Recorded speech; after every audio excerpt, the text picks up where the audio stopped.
I had to take notes, Coach, because I'm not as good as a play caller as you. But I want to know the play where you snap the ball to Jameis, then you let the linebacker thinks he has a sack, take it 23 yards back to your end zone. Same linebacker thinks he has a sack. Then you perform a ballet move around Bent Gottschalk while telepathically finding Mike Evans 55 yards or whatever it is away. What do you call that play? Chaos. Yeah, chaos. Yeah, that's one that we didn't practice too much last week. I was thinking, okay, flags. There's got to be flags somewhere, but that was a time in the game where you could just come out of the locker room and they had hit that Hail Mary pass.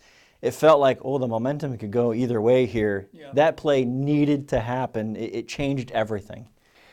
Yeah, it did. I mean, it did. And, I told some of the people that you do media with at halftime that those Hail Marys are lucky plays, and we've been on the positive side of that before, and we were on the negative side. We talked in the locker room about we can't let one lucky play detract from a really good half of football that we played, especially on defense in that first half. So we did come out that second half, and we had the 3rd and 10.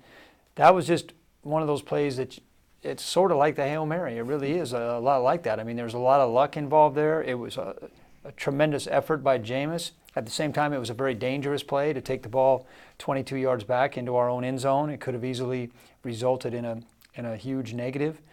And I said many times, Jameis is going to make some plays like that you're just going, oh my gosh, where did that come from?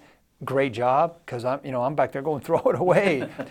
But then he's going to make some plays like that, and then there's going to be times plays like that would hurt us. And Jameis is a special player in that respect. He's only played 25 games in the NFL.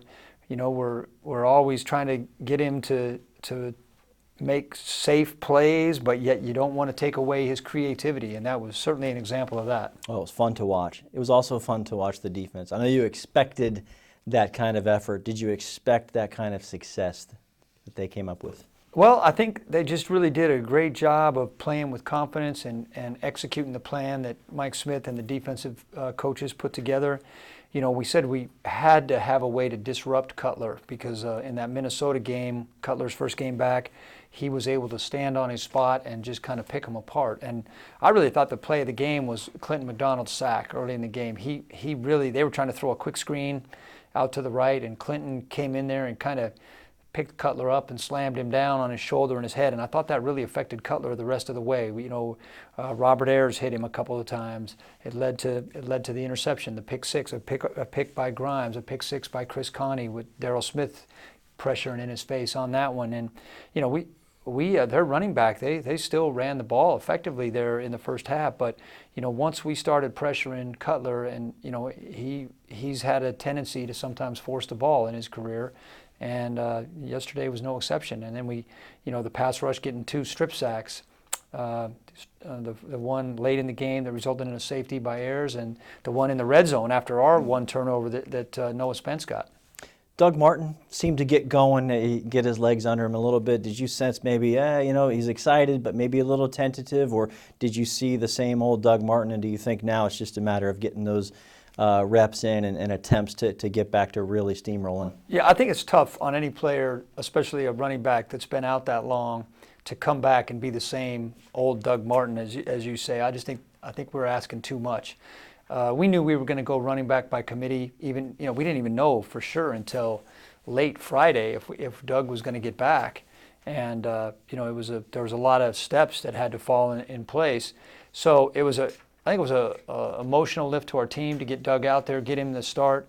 But all 3 of the tailbacks we played, all 3 basically played around 20 plays each, and they all 3 contributed. I think Doug's role will continue to go up and up and up as he gets his legs back under him. But it was great to get him out there.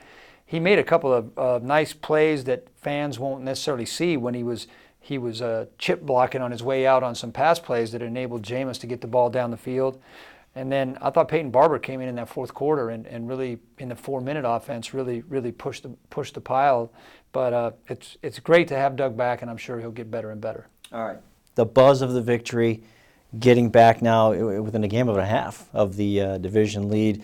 Obviously, after the game, the national anthem scene with Mike Evans taking a seat and the stance that he took, reaction mixed.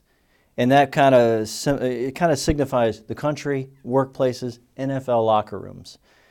Even if players are divided on the opinion of what they think he's representing with what he was doing, how do you keep the team unified, moving forward for its purpose? They want to support their guy as well at the same time, even if they don't agree with him.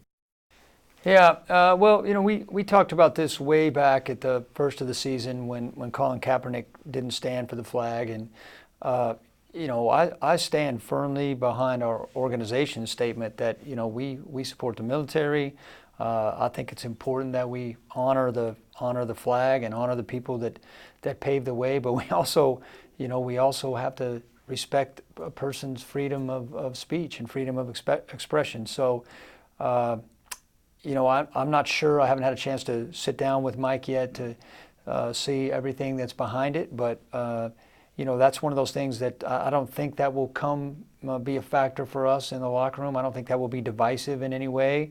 But this is uncharted territory in that respect. But that's something that we'll definitely be addressing this week. But things off the field, and whether it's social, political, this is decades in professional locker rooms. There have been differences. Teams get on the field, and it's all about the business at hand. Have you seen this in your career? Throughout your coaching Well, career? not necessarily on something on this level. Usually the disagreements in the locker room over what kind of music can be played. Is it rap day or country day or, disco Tuesday, whatever. But we're living in a different time. We're living in a different time, and these are just issues that we have to contend with, and we will.